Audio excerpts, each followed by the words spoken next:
네, 안녕하세요. 하남 진로체험지원센터 센터장 송재남입니다. 꿈과 끼를 키우는 교육 취지로 우리 중학교 자유학기제가 시행된 지 5년이 되었습니다.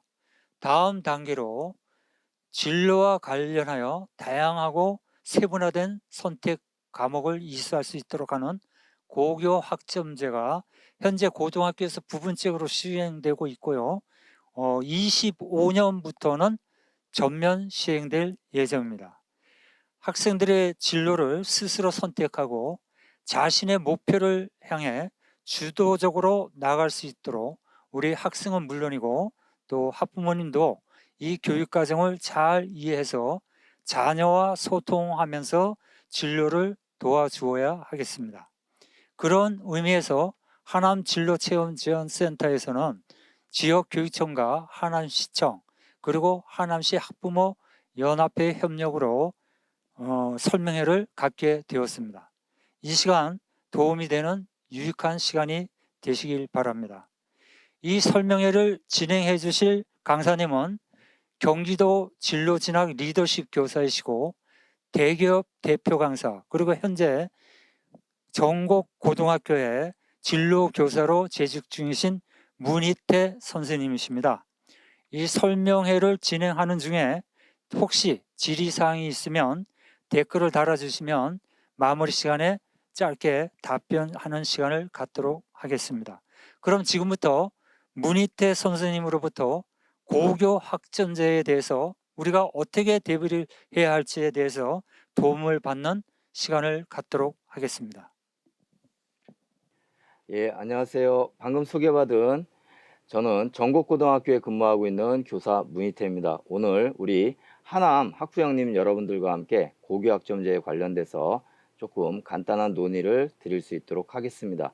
아마 언론에서 고교학점제에 관한 부분들을 많이 보셨을 텐데 오늘 이 시간을 통해서 고교학점제란 무엇인가, 그리고 제일 중요한 우리 학부형님들의 자녀분들께서 어떠한 루트를 따라서 고교학점제 부분을 접근할 것인가, 이런 부분들을 중점적으로 설명을 드릴 수 있도록 하겠습니다. 자, 그러면 아마 1시간 30분 정도 시간 정도가 소요되니까 좀 마음 편하게 좀 들어주시기 바랍니다. 그리고 앞에 우리 센터장님께서 말씀해 주셨듯이 제 강의 내용 중에 궁금한 내용이 있거나 이런 부분들은 댓글로 남겨주시면 제가 맨 말미에 댓글 다시 한번 확인하고서 답변 드릴 수 있도록 하겠습니다. 자, 그러면 지금서부터 시작하도록 하겠습니다. 자, 먼저 고교학점제 추진 배경 및 이해해서 일단 이러한 고교학점제가 지금 현재 핫 이슈가 되고 있는데, 이러한 고교학점제가 나오게 된 이유라든가 이런 부분들에 대해서 먼저 간략하게 말씀을 드리겠습니다. 자, 일단 가장 큰 부분은 인구구조, 우리가 흔히 얘기하는 학력 인구의 저하에 있습니다. 자, 이러한 학령 인구의 저하라는 것은 쉽게 얘기하면은 학생 수가 줄고 있다라는 얘기입니다. 실제로 우리 많은 부모님들께서 저출산 이렇게 말씀을 하시는데, 실제 저희 학교 현장에서 보게 되면은 저출산의 여파를 실제 몸으로 느끼고 있는 상황입니다. 제가 근무하고 있는 저희 전국고등학교는 연천군에 있습니다. 지금 총 3개학년에 30학급이 있는데, 놀랍게도 3학년 같은 경우에는 한 학급당 정원이 30명, 2학년은 25명, 1학년은 20명으로 지금 2년에 걸쳐서 한 학급당 정원이 10명씩 줄고 있는 상황입니다. 아주 대표적인 저출산의 여파를 몸소 느끼고 있는데, 이러한 인구 구조 변화에 따라서 기존의 교육 부문도 바뀌어야 된다라는 거죠. 기존 같은 경우에는 워낙 많은 학생들 속에서 경쟁을 통해서 학생을 선발했다라면은, 이제는 그러한 부분들이 아니라 학생 하나하나가 소중한 그런 부분으로 다가서게 되는 거죠. 그래서 여기 나와 있듯이 어떤 인구 구조 변화에 따른 뭔가 교육 부문에 있어서 대응이 필요하다, 이렇게 좀 보시면 될 것 같고요. 두 번째 변화는 우리가 흔히 얘기하는 4차 산업혁명으로 이해하시면 될 것 같습니다. 아마 4차 산업혁명 많이 들어보셨을 텐데, 우리가 흔히 얘기하는 AI, 인공지능, 이러한 부분들을 얘기하는데, 즉 인간 지능이 여기 화면에도 나와 있듯이 인공지능이 인간의 노동을 대체하는 이러한 산업구조의 변화 속에서 교육 부문도 마찬가지로 바뀌어야 된다는 거죠. 그리고 또한 우리 지금 저도 진로교사로서 우리 아이들에게 많이 얘기하는 부분이 뭐냐면은 미래에 직업 지도가 바뀐다. 즉 미래의 먹거리는 바뀔 수밖에 없는 부분이다. 우리가 흔히 얘기하는 2030년도까지 현재의 직업 50%가 사라질 것이다. 이러한 어떤 세계적인 석학의 경고도 있습니다. 그래서 이러한 부분들 때문에 결국은 새로운 직업군의 출현에 대비한 미래형 교육이 필요하다. 이렇게 좀 보시면 될 것 같습니다. 그래서 결국 기존에 있었던 어떠한 산업혁명 체제에 맞는 이러한 교육 구조에서 그것이 아니라 4차 산업혁명에 걸맞는 인재상을 새롭게 만들어내야 된다는 거죠. 그래서 이러한 미래 인재상의 변화. 자, 그리고 세 번째, 아마 가장 피부로 우리 부모님들이 느끼실 것 같습니다. 여전히 이렇게 사회는 바뀌고 있음에도 불구하고 저희 교육 현장 같은 경우에는 입시 경쟁 교육이 치열하게 일어나고 있죠. 실제 고등학교조차도 이미 서열화되어 있어서 우리 부모님들께서 흔히 생각하시는 특목고서부터 자공고, 자사고, 일반고 이러한 식으로 어떠한 고교가 서열화되어 있는 이러한 체제를 조금은 탈피를 하고 싶어하는 그런 움직임이라고 보시면 될 것 같습니다. 그래서 어떠한 지금 이러한 고교 서열화, 대학 서열화는 결국 무엇으로 이어지냐면은 사교육비 증감으로 이어지고 있는 상황이고, 그래서 이러한 사교육적인 요소를 조금 더 줄여 나가기 위한 어떤 하나의 대책으로서 고등학교 현장에 좀가 변화가 있어야 되겠다. 이런 식으로 해서 나오는 것이 고교 학점제라고 보시면 될 것 같습니다. 자, 그러면은 결론적으로 말씀드리면 앞으로 우리 아이들이 커나갈 미래 교육의 방향은 어떻게 되느냐, 이렇게 보면은 기존에 있었던 획일적인 교육을 좀 더 학생 하나하나에 맞춘 유연하고 개별화된 교육으로 좀 바뀌어야 되지 않겠느냐, 이런 철학을 가지고 출발을 하는데, 이러한 철학은 뭐로 이어지냐면은 고교학점제의 가장 중요한 취지 중에 하나인 학생 맞춤형 교육과정입니다. 아마 제가 오늘 강의 내내 교육과정이라는 표현을 많이 쓸 텐데, 우리 부모님들께서는 이 교육과정이라는 부분은 이렇게 이해하시면 될 것 같습니다. 우리 자제가 학교에서 배울 수업 내용, 이렇게 이해하시면 될 것 같고요. 그 다음에 마찬가지로 이제는 어떤 모든 반 전체 아이들이 똑같은 시간에 똑같은 과목을 배우는 이러한 체제에서 학생 개별의 과목 선택권이 보장되는 형태로 나가는 유연하고 개별화된 교육 체계로 가야 되지 않겠느냐.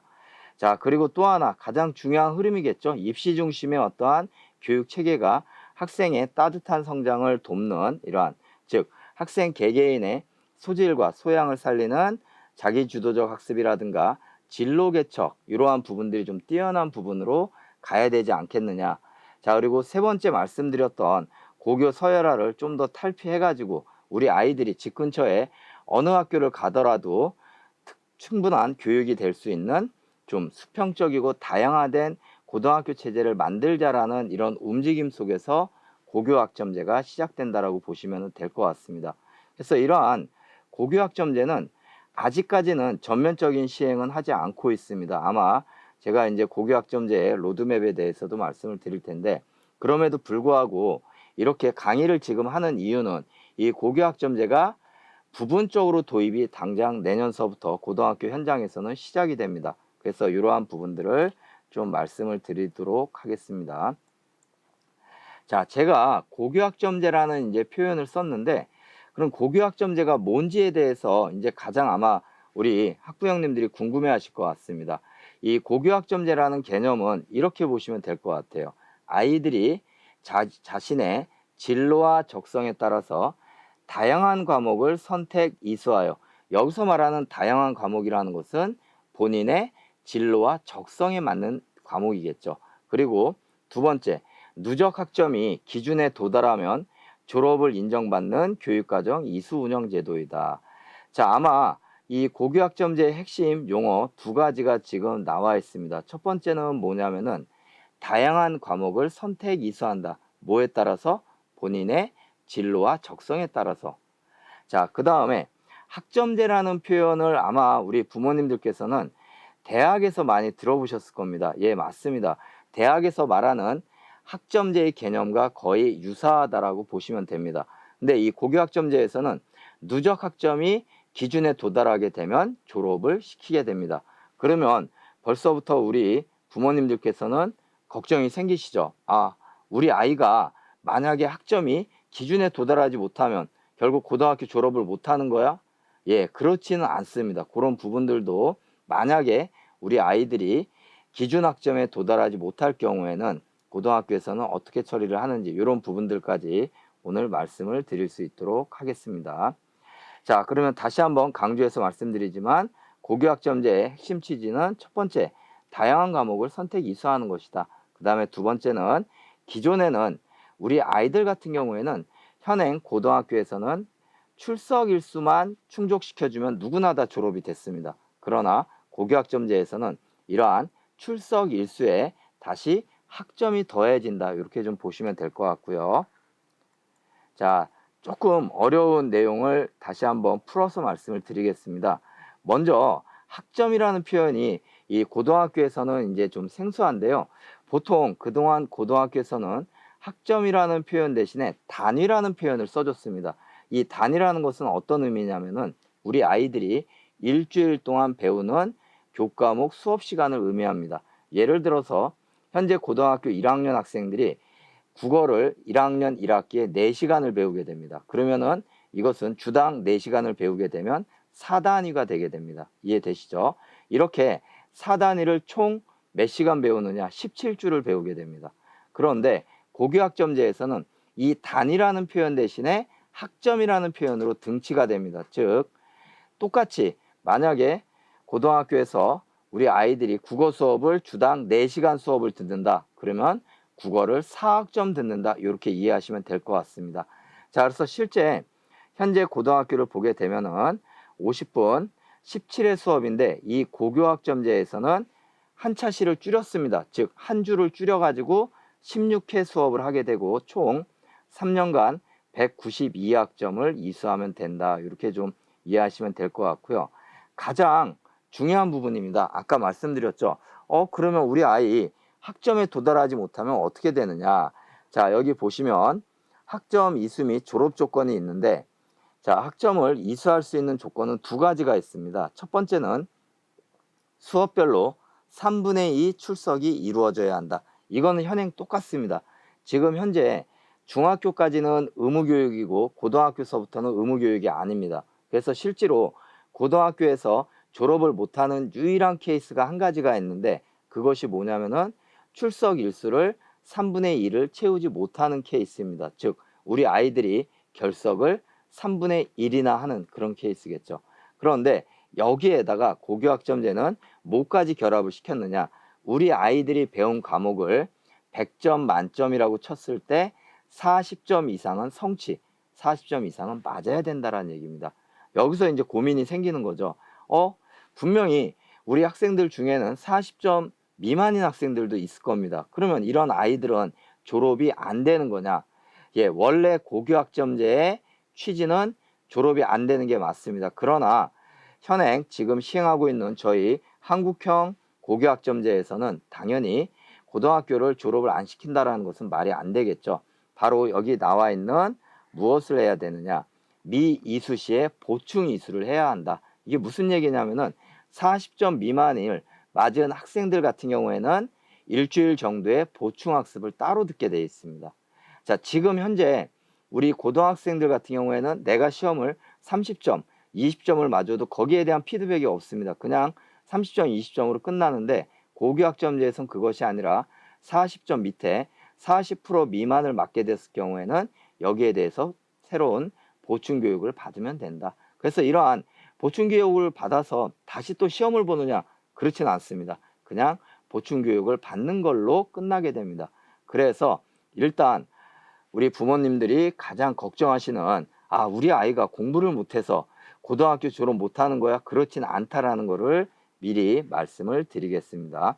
자, 그 다음에 또 하나 학점 이수에 자율하다. 이 부분은 무슨 얘기냐면은 현행 고등학교는 모든 반의 아이들이 똑같은 수업을 듣고 똑같은 수업 시간을 갖게 되죠. 그러나 이 고교학점제에 따라서는 개별적으로 더 많은 수업을 듣는 아이들도 있을 것이고, 반면에 더 적게 수업을 듣는 아이들도 있을 겁니다. 실제 여기 나와 있듯이 학기당 최소 수강학점이 28학점으로 잡혀 있습니다. 즉 이 얘기는 모든 아이들은 28학점은 들어야 된다는 얘기입니다. 그런데 여기에 대해서 선생님 저는 조금 더 공부를 더 하고 싶어요. 깊게 하고 싶어요. 그런 이런 아이들 같은 경우에는 플러스 알파로 더 배울 수 있다는 뜻입니다. 그래서 이런 학점 이수가 개별적으로 다르게 이루어진다. 자, 그 다음에 학사 운영의 유연화, 이 부분은 조금 이제 우리 흔히 얘기하는 대학에서 얘기하는 계절제 학기가 마찬가지로 고등학교에도 적용이 된다라고 보시면 될 것 같습니다. 그래서 주로 방학을 이용해 가지고서 우리 아이들이 심화된 수업, 즉 1학점 미니 과목이라는 얘기는 쉽게 얘기하면 주당 1시간짜리 수업이잖아요. 그러면은 주당 1시간이면은 총 16시간만 들으면은 1학점을 따기 때문에 방학을 이용해서 미니 과목을 하나 듣는다라는 얘기죠. 또는 아까 말씀드렸듯이 방학을 이용해서 40% 미만의 어떠한 보충 교육이 필요한 학생들 같은 경우에는 보충 교육을 진행한다는 뜻입니다. 그래서 이러한 것들이 고교학점제의 주요 내용이다, 좀 이렇게 이해를 하시면 될 것 같고요. 그래서 결론적으로 말씀을 드리면 지금의 고등학교 체제보다는 그래도 좀 더 우리 아이들 개별 하나에 좀 맞춤형으로 간다라고 보시면 될 것 같습니다. 자, 그뿐만이 아니라 이러한 변화는 아까 말씀드렸듯이 고교학점제의 첫 번째 제일 큰 변화가 다양한 선택 과목이라고 얘기를 했죠. 이건 무슨 얘기냐면은 우리 아이들이 지금은 반에서 똑같은 과목을 배우는데 고교학점제에선 그것이 아니라 본인의 진로와 적성에 따라서 다양한 과목을 스스로 선택해서 과목을 선택하게 됩니다. 자, 보통은 지금 현재 이제 뒤에서 제가 다시 한번 교육과정을 설명드리겠지만 현행 교육과정에서는 대한민국에 있는 모든 고등학교는 고등학교 1학년은 공통 과목을 배우게 됩니다. 국어, 영어, 수학, 사회, 과학 중심입니다. 근데 이러한 것들이 고교학점제 하에서는 1학년 2학기 때서부터는 아이들 개별에 맞춰서 선택 과목이 주어질 수 있다는 뜻입니다. 그래서 이런 부분들이 있고요. 자, 그 다음에 공동교육과정 운영 활성화. 자, 이것도 아마 우리 중학교 학부형님들은 좀 생소한 용어일 텐데 이런 의문이 하나 드실 거예요. 아이들이 자기네들의 적성에 맞춰서 과목을 선택한다. 그러면 고등학교는 그 많은 아이들의 과목 선택을 어떻게 흡수할 수 있을까? 예, 당연히 어렵죠. 그래서 나온 대안이 무엇이냐면은 두 학교 이상이 공동으로 과목을 개설하는 공동교육과정을 활성화한다는 뜻입니다. 예를 들어 이런 케이스겠죠. A 고등학교에서 물리라는 과목을 개설해서 듣고 싶은데 실제로 이 물리라는 과목이 어렵다 보니까 학생들이 선택하지 않으면 지금 현행 같은 경우에는 쉽게 얘기하면은 한 반이 구성되지 않으면 물리 과목이 열리지 않습니다. 한 반의 구성원이 30명이라고 치면 물리원을 30명은 선택을 해줘야 된다는 거죠. 근데 A 고등학교에서는 15명만 선택했어요. 그러면 물리원은 과목 개설이 안 되겠죠. 근데 마찬가지로 인근에 있는 B 고등학교를 봤더니만 여기도 물리는 선택자가 적어서 15명밖에 선택자가 없다. 그러면 B 고등학교도 마찬가지로 물리가 개설되지 않겠죠. 이럴 경우에 A 고등학교와 B 고등학교에 물리를 희망하는 학생들만 모아서 따로 방과 후에 물리 수업을 진행하는 것을 공동교육과정이라고 얘기를 합니다. 실제 이 공동교육과정은 죄송합니다. 고교학점제에서만 이루어지는 것이 아니라 현행 고등학교에서 일부 이루어지고 있는 상황입니다. 아마 우리 하남 시내에 있는 고등학교에서도 이러한 공동교육과정을 많이 활성화하고 있고요. 아마 고등학교 학부형님들께서는 클러스트라는 표현을 좀 들어보셨을 겁니다. 그래서 이러한 공동교육과정이 활성화된다. 특히 그러면 인근에 있는 두 학교 이상만 합쳐지는 것은 큰 문제가 없는데 제가 있는 연천 지역 같은 경우에는 시골이죠. 저희 학교랑 제일 가까운 학교가 차로 30분 거리 밖에 있습니다. 그럼 이런 학교들 같은 경우에는 공동교육과정 운영이 어렵겠죠. 아이들의 이동이 어려우니까. 이런 거를 또 막기 위해서 온라인 공동교육과정도 현재 운영하고 있습니다. 실제 지금 고등학교 학부형님들께서는 그 경기도교육청에서 온라인 클래스를 현재 3년 전서부터 운영을 하고 있고 아마 일부 학생들이 고등학교 2학년 과정에서 들을 수가 있습니다. 그래서 이러한 온라인 클래스 이런 부분들도 있고요. 또 하나 고교학점제의 주요 내용으로서 학교 밖 교육이 활성화된다. 이 부분은 무슨 얘기냐면 어떠한 사교육의 활성화를 의미하는 것이 아니라 쉽게 얘기하면 아이들이 원하는 과목을 학교 내에서 충족시켜주지 못했을 때 학교 밖에서 끌어와 가지고서 아이들의 소질과 적성에 맞는 과목을 개설해 준다라는 겁니다. 여기 나와 있듯이 지역사회 기관에서 이루어지는 교육활동인 학교 밖 교육을 학점으로 인정을 한다. 실제 고교학점제를 선도하고 있는 연구학교를 살펴보게 되면 어떤 과목이 있냐면은 텃밭 가꾸기라는 과목이 있습니다. 아마 최근에 이제 조경이라든가 이런 부분들 때문에 텃밭에 대한 관심이 많은데 도시 지역에서 텃밭을 어떻게 가꿀 것인가 이거에 대해서 학교에서 수업을 해주는 거예요. 근데 문제는 선생님들조차도 대부분 다 텃밭에 대한 경험이 없다라는 거죠. 이럴 경우에 텃밭을 실제로 관리하고 잘 하실 수 있는 분들은 누굴까요? 예, 바로 지역사회 주민들이시겠죠. 그러면 지역 주민들과 연계해 가지고서 같이 교육을 시켜주는 이러한 학교 밖 교육이 많이 활성화될 것이다. 그래서 이러한 학교 밖 교육으로서는 주로 사교육을 의미하는 것이 아니라 좀 전에 말씀드렸던 대학이라든가 연구기관, 청소년 체험시설 이러한 부분들이 주로 해당이 될 것 같습니다. 아마 제가 알고 있기로는 오늘 강의를 주관해 주시는 이쪽 하남진로체험센터도 마찬가지로 고교학점제가 이루어진다라면은 충분히 제 역할을 일정 부분 소화해 내실 걸로 생각이 됩니다. 자, 그 다음에 과목 이수식이 이 부분은 조금 이제 선택 용어 자체가 어려울 수 있는데 그냥 이런 과목들이 있구나 정도만 이해를 해주시면 될 것 같습니다. 제가 앞에서 말씀드렸듯이 자, 공통 과목이라는 것은 현행 고등학교 1학년에서 듣는 과목을 의미합니다. 그래서 이수시기가 1학년 1, 2학기가 되고요. 자, 2학년서부터가 되면은 빠르면 아까 말씀드렸듯이 1학년 2학기서부터도 되겠지만은 아이들이 선택을 하게 됩니다. 근데 이러한 선택 과목의 종류에는 세 가지가 있습니다. 첫 번째는 일반 선택 과목. 주로 일반 선택 과목은 뒤에서 다시 한번 말씀드리겠지만 수능 과목과 연계되어 있다라고 생각하시면 될 것 같습니다. 즉 우리 아이들이 고등학교 정도 됐으면 그래도 이러한 과목들은 들어야 돼 하는 과목들입니다. 그래서 주로 뭐 수학에서는 미적분이나 확률과 통계, 윤리와 사상, 생명과학 이런 것들이죠. 보통 우리 부모님들께서 생각하시는 예전에 내가 고등학교 때 배웠던 과목 그러면 이것은 일반 선택 과목으로 보시면 될 것 같습니다. 반면에 융합 선택 과목과 진로 선택 과목은 고교학점제에서 이루어지는 선택 과목으로 융합 선택 과목은 흔히 얘기하는 두 개의 과목이 융합하는 케이스입니다. 작년에 교육과정이 바뀌면서 현재 고등학교 수학과 교육과정에 뭐가 들어와 있냐면 인공지능 수학이 들어와 있습니다. 즉 인공지능과 수학을 결합해서 만든 과목이죠. 자, 그리고 최근 가장 우리 아이들에게 핫한 과목 중에 하나입니다. 여행지리. 이름만 들어도 뭔가 되게 따뜻함이 느껴지죠. 예, 맞습니다. 실제 해외여행을 어떻게 갈 것이고 이러한 부분들 어떤 지리와 여행을 결합시킨 새로운 과목입니다. 아마 부모님 세대에서는 없었던 과목일 겁니다. 자, 그리고 맨 오른쪽 끝에 진로 선택 과목 제일 중요한 부분입니다. 자, 말 그대로 이 진로 선택 과목은 그 아이의 진로에 맞춰서 아이가 선택하는 과목이라고 보시면 됩니다. 자, 선생님 저는 나중에 우리 아이들 그런 꿈을 많이 가져요. 저는 국경 없는 의사회 너무 감동받았어요. 저도 왠지 NGO, 국제기구에서 활동하고 싶어요. 그러면 이런 아이들이 나중에 고등학교 2학년, 3학년이 됐을 때 국제정치라든가 국제사회 이러한 과목들을 들으면 된다라는 거죠.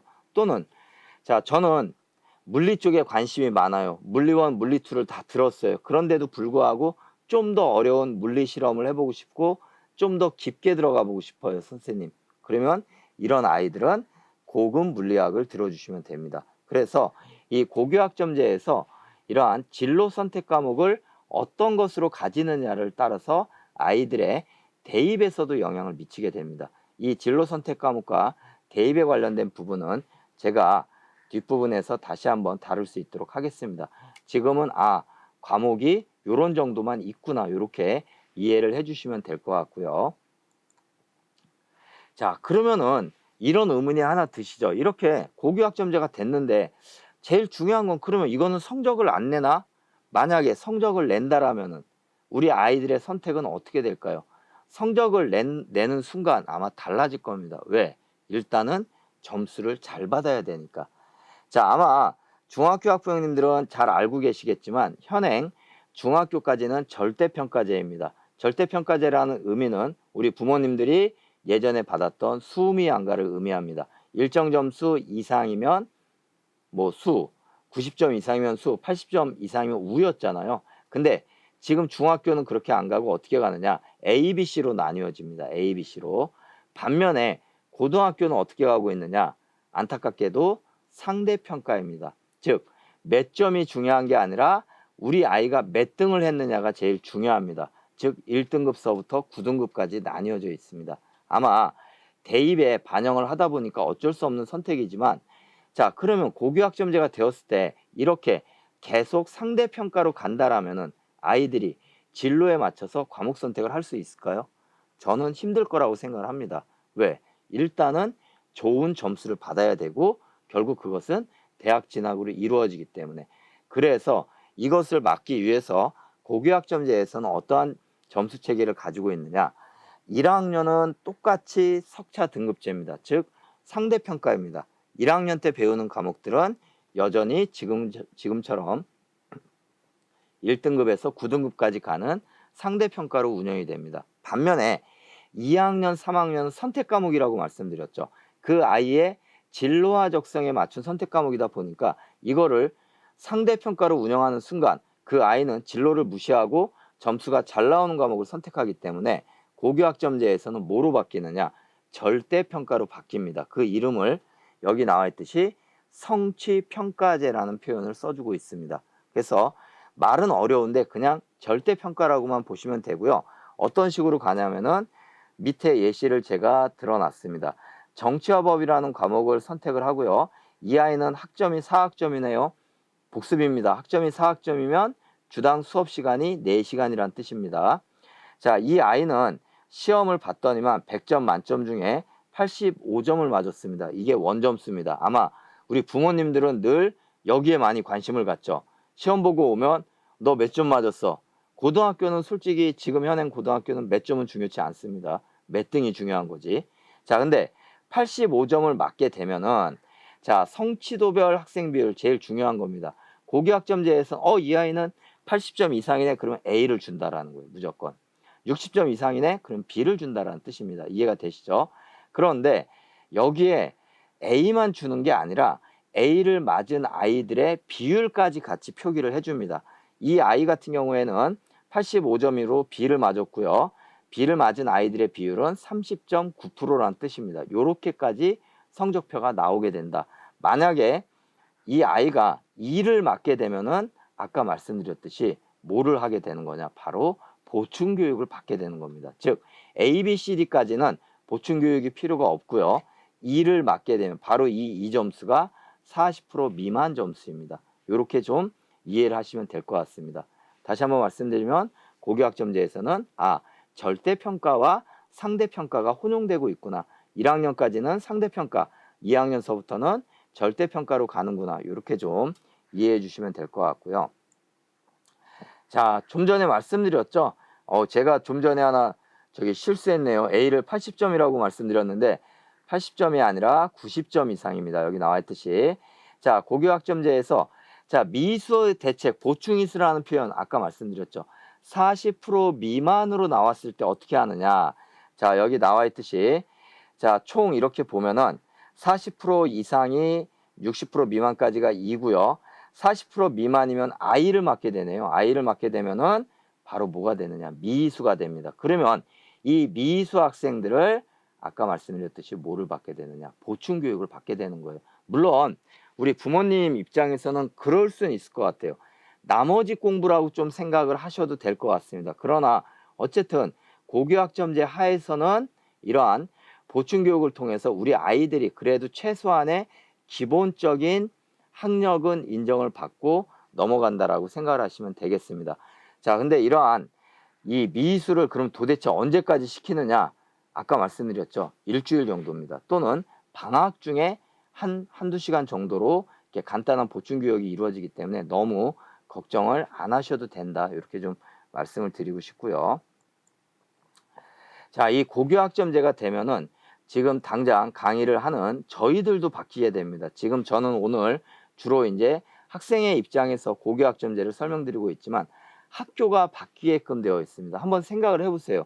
우리 아이들이 과목에 따라서 수업이 달라진다. 이제는 즉 예전에는 1학년 1반 그러면 1학년 1반에 1번부터 끝번까지 배우는 과목이 똑같았어요. 근데 이제는 고교학점제에서는 그렇게 되는 것이 아니라 1학년 1반서부터 처음서부터 끝번까지 개인별 시간표로 운영이 됩니다. 개인별.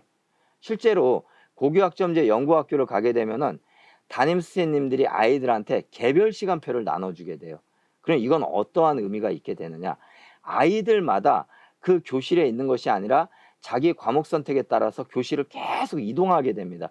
우리 대학에서 수업 듣는 거 생각하시면 돼요. 강의실을 계속 돌아다니면서 수업을 듣잖아요. 그거랑 똑같다라고 보시면 됩니다. 자, 그러면 담임 선생님들의 역할이 바뀌겠죠. 기존에는 담임 선생님들이 1학년 1반 난 담임이야. 그러면 우리 아이들은 묶여 있어 가지고서 출결이나 생활지도 이런 것들을 지금 현행 운영하고 있는데 이제는 이게 안 된다라는 거예요. 1학년 1반이라는 아이들이 아침에만 살짝 모였다가 하루 종일 계속 개별 시간표가 달라요. 하다못해 어떤 아이들 같은 경우에는 끝나는 시간조차도 다르게 됩니다. 즉 지금은 현행 모든 아이들이 7교시 또는 6교시 수업을 마치고 귀가하게 돼 있는데 고교학점제 하에서는 6교시가 있는 날도 있고 어떤 아이는 7교시, 8교시까지 있게 됩니다. 그러면 당연히 종례라는 부분도 없어질 수밖에 없겠죠. 그래서 담임 선생님의 역할이 바뀔 수밖에 없다. 아마 많은 변화가 있을 걸로 예상이 됩니다. 자, 그리고 일반 선생님들의 입장에서는 솔직하게 말씀을 드리면 부담이 늘어나게 됩니다. 지금은 국어 선생님 같은 경우에는 국어라는 하나의 과목만 가르치면 됐는데 이제는 아이들의 희망에 따라서 선생님 저는 시 문학에 대해서 배우고 싶어요. 그럼 시 문학 과목을 열어줘야 돼요. 저는 소설에 대해서 깊게 들어가고 싶어요. 그러면 소설을 열어줘야 돼요.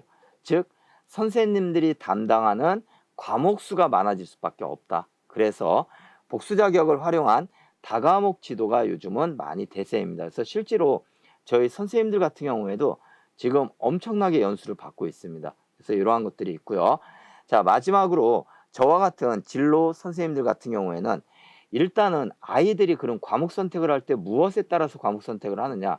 진로와 적성에 따라서 과목 선택을 하죠. 그러면 그 아이들을 하나하나 학습 설계를 해줘야 됩니다. 그래서 저 또한 마찬가지로 부담이 늘어날 수밖에 없다. 자, 그뿐만이 아니라 학교 안에 교사들만으로는 한정되어 있다 보니까 어쩔 수 없이 학교 밖에 자원을 활용을 해야 되는 상황입니다. 그렇기 때문에 여기 나와 있듯이 학교 밖의 전문가들을 한시적으로 활용할 수밖에 없다. 그래서 이런 부분들 말씀을 드리고요. 자, 제가 학교 환경의 변화 해가지고서 다른 뭐 여러 가지 연구학교에 좀 사진을 가져오려다가 가장 핵심적인 사진을 하나 가져왔습니다. 바로 무슨 얘기냐면은 홈베이스라는 표현이 있습니다. 이게 아마 좀 생소하실 텐데 좀 전에 말씀드렸죠. 우리 아이들의 개별 시간표가 다 달라요. 이 개별 시간표가 다르다라는 얘기는 중간에 쉬는 시간이 나오게 됩니다. 아이들이. 즉 아이들이 하루에 6, 7시간 듣는 거는 똑같은데 예를 들어 3교시가 수업이 없을 수가 있어요. 이 아이가. 그럼 이 아이는 어디에 가 있냐라는 거예요. 바로 이 공간이 홈베이스입니다. 여기에 아이들이 그 시간에 머무르면서 다음 수업을 준비를 하게 됩니다. 즉, 이 홈베이스에 개인 사물함도 있고요. 모든 어떤 개인 소지품이나 이러한 것들을 다 이 홈베이스에다가 구축을 해두고 아이들이 그때그때 책을 들고 교실로 이동을 한다라고 보시면 될 것 같습니다. 완전히 기존에 있는 학교하고는 전혀 다른 공간이라고 보시면 될 것 같아요. 그러면 이러한 것들이 새로 짓는 학교들만 해당이 되느냐? 그렇지 않습니다. 지금 현재 저희 현장에서는 이러한 저희 학교 같은 경우에는 지금 그 시골에 있는 학교이다 보니까 아직까지는 홈베이스가 없습니다. 지금 저희 학교도. 그런데 이번에 공문에서 내려온 내용이 뭐냐면은 40년 이상 된 건물들은 무조건 다 리모델링 시켜주겠다. 고등학교 우선으로. 왜? 고교학점제를 시행해야 되기 때문에. 그래서 저희도 지금 현재 리모델링에 들어가 있는 순간입니다. 앞으로 한 2년 동안은 그 단순한 리모델링이 아니라 이런 식의 움직임으로 가더라고요. 운동장에다가 모듈형 교실을, 즉 쉽게 얘기하면 임시 교실을 만들어주고 기존에 있던 교실을 완전히 재해체해 가지고서 이런 공간으로 만들어 주는 거예요. 그래서 이러한 어떤 학교 환경이 바뀔 수밖에 없다. 그래서 아마 지금 이러한 고교학점제가 정착이 된다라면은 아마 기존에 부모님들이 다니셨던 중학교, 특히 고등학교 때의 모습하고는 180도 다르다라고 좀 이해를 하시면 될 것 같습니다. 그냥 좀 더 대학교 때 내가 이런 식으로 수업을 들었었지, 이렇게 좀 이해해 주시는 게 더 빠를 것 같습니다. 자, 그러면 제가 이제 또 하나, 고교학점제는 그럼 도대체 아이들은 어떤 식으로 운영이 되느냐, 여기 나와 있듯이 총 이렇게 7단계를 거치게 되어 있습니다. 그냥 단순하게 가는 것이 아니라 첫 번째는 학교의 고민이겠죠. 학교에서는 우리 아이들이 얼마나 어떠한 수요가 있을까, 이런 것들을 조사해서 과목들을 열어놓을 거예요, 분명히. 그러면 아이들은 2단계에서 그 과목에 맞춰서 진로나 학업 설계를 해야 됩니다. 이 부분이 고교학점제의 가장 핵심 사항입니다. 즉 우리 아이들이 고교학점제 하에서는 지금 고등학교에서는 고등학교 입학하면 학교에서 너네 이거 배워, 이 정도로 그냥 쉽게 안내해 주는데, 고교학점제에서는 개인이 학업 설계를 해야 된다는 얘기입니다. 이 얘기는 거꾸로 얘기하면 개인의 다양성을 충족할 수도 있지만 학생들의 책임도 이제는 커진다는 얘기예요. 우리 아이들이 어떠한 학업 설계를 가지느냐에 따라서 달라질 수밖에 없는 거겠죠. 그래서 좀 더 혹시 중학교 학부형님들이라면 우리 아이들이 고등학교에 가서 어떠한 식의 진로 계획을 가지고 있는지, 학업 계획을 가지고 있는지, 이런 부분들을 좀 점검해 주시는 게 좋고요. 그 진로와 학업 설계를 지원해 주는 팀이 바로 이제 저와 같은 진로 교사의 역할이 되겠습니다. 자, 그리고 아이들은 이제 수강 신청을 하겠죠. 아이들이 직접 대학의 과목을 선택하듯이, 실제 지금 저희 학교도 고교학점제를 부분적으로 운영하고 있는데 저희도 선택 과목은 다 홈페이지에서 학생들이 수강 신청을 하고 있는 상황입니다. 그래서 이렇게 수강 신청을 해주시면 되고요. 자, 아까 평가 들어갔고 이수나 미수가 되면은 결국은 좀 전에 맨 마지막 미수가 되더라도 보충 프로그램 제공을 통해서 결국 이 아이는 학점을 취득하게 된다. 그렇게 되면 이 아이는 이제 졸업을 하게 되는, 전체적으로 좀 제가 고교학점제의 어떤 우리 학생 하나하나가 선택할 수 있는 그런 모형들을 좀 보여드렸고요. 자, 그러면 이제 이런 것들이죠. 그럼 도대체 이게 언제 되는데, 왜 도대체 이게 누가 알기로는 2025학년도에 시행된다라고 하는데 왜 이거를 지금 강의를 하는지, 이런 부분들에 대한 또 의구심이 드실 거예요. 그래서 보시면은, 자, 일단은 가장 중요한 내용은 지금 제가 설명드렸던 이 고교학점제의 내용들은 언제 시행이 되느냐, 25학년도에 시행이 됩니다. 즉 25학년도 고등학교 1학년서부터 해당이 됩니다. 그럼 현재 중학교 아이들은 해당이 되지 않아요. 그럼 우리는 고교학점제랑 관련이 없겠네요. 그런데 이 강의를 하는 이유가 있습니다. 왜? 여기 나와 있듯이 내년서부터 고등학교 현장에 뭐가 들어가느냐, 이 고교학점제가 부분적으로 도입이 됩니다. 즉 한꺼번에 확 바뀌는 것이 아니라 점진적으로 바뀌고 있는 상태입니다. 실제 작년서부터 도입 준비기라고 해서 일부 학교들 같은 경우에는, 특히 뭐 저희 전국고도 마찬가지지만 저희 학교도 고교학점제 체제를 어느 정도 따라가고 있습니다. 그래서 오늘 제가 고교학점제를 강의하는 이유가 여기에 있습니다. 먼 25년도의 일이 아니라 당장 내년도에는 고등학교서부터 일정 부분 고교학점제가 도입이 된다. 어떤 부분이 도입될지는 뒤에 말씀을 드리겠습니다. 자, 그리고 이 25년도에 본격 시행이라고 이렇게 나와 있는데 이 아이들은 일반고를 기준으로 한 겁니다. 그러면 우리가 흔히 얘기하는, 지금 아마 중학교 3학년 학부형님들 중에는 일반고를 희망하는 학부형님들도 있겠지만 특성화고등학교를, 즉 예전에 실업계라고 얘기하는 특성화고등학교를 희망하는 학부모님들도 계실 텐데, 특성화고등학교는 여기 나와 있듯이 내년서부터 도입입니다. 즉 특성화고등학교가 먼저 내년에 도입이 되고 일반계 고등학교는 25학년도에 도입이 됩니다. 이해가 되시죠? 자, 근데 그거에 따라서 그러면 이렇게 고교학점제가 완벽하게 정착이 되려면 교육과정이 바뀌어야 됩니다. 그런데 이러한 교육과정이, 현행 교육과정은 2015 교육과정이라고 얘기를 합니다. 이름만 기억해 두십시오. 2015년도에 도입된 교육과정이란 뜻입니다. 그래서 현행 중학교, 고등학교 모든 아이들은 다 2015 교육과정의 영향력에 있습니다. 반면에 2025학년도에 본격적으로 시행되는 교육과정은 22 교육과정입니다. 근데 아마 제가 오늘 22 교육과정은 아직까지는 두리뭉실하게만 발표가 나 있지 구체적으로 발표가 안 나 있습니다. 언제 발표가 나느냐? 내년도에 발표가 납니다. 2022 개정교육과정은. 자, 그 다음에 평가제도 제가 좀 전에 말씀드렸죠. 고교학점제에서는 어쩔 수 없이 절대평가체제로 갈 수밖에 없다. 그래서 고등학교 1학년 때부터 성취평가제. 자, 가장 우리 부모님들이 관심을 가질 사항일 것 같습니다. 그러면 결국은 고등학교의 선택은 우리나라 현실에서 대입으로 이어지게 되는데 대학교 입시는 그러면 안 바뀌나요? 예, 바뀝니다. 당연히 고교학점제가 시행이 되는 25학년도에 고1 아이들이 26학년도에는 2학년이 되겠죠. 27학년도에는 고3이 되겠죠. 27학년도에 고3 입시를 치르게 되는데 이때 바로 이거를 28학년도 대입이라고 얘기를 합니다. 항상 대입은 우리 아이들이 대학교에 입학하는 연도를 기준으로 합니다.